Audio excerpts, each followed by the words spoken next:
Watu wasiopungua 25 wameuawa mashariki mwa Jamhuri ya Kidemokrasia ya Kongo DRC katika shambulizi lililotekelezwa na waasi wa Allied Democratic Force ADF au ADF siku ya Jumapili katika jimbo la Ituri. Taarifa hiyo imetolewa na asasi moja ya kiraia yenye makao makuu yake katika jimbo la Ituri, ambayo imelaani vikali mashambulizi hayo na kuyataja kuwa ni ya kinyama na yenye ukiukwaji mkubwa wa haki za binadamu.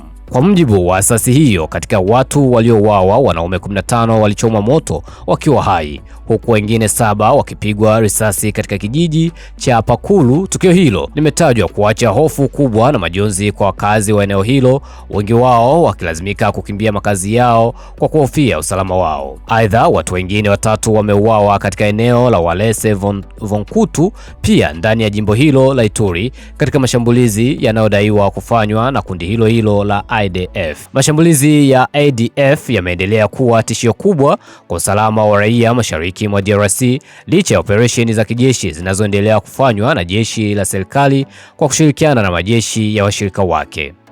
Asasi za kiraia zimeendelea kuitaka serikali kuongeza ulinzi kwa raia na kuchukua hatua madhubuti kukomesha vitendo vya waasi hao. Bana, mtazamo wako ni upi hapo chini? Sema comment kulingana na hiki ambacho kinaendelea huko mashariki mwa Jamhuri ya Kidemokrasia ya Kongo, ambapo kundi la ADF limeendelea kutekeleza mauaji yao, huku na kundi la M23 likiendelea kushikilia miji ya Goma na baadhi ya maeneo ya DRC.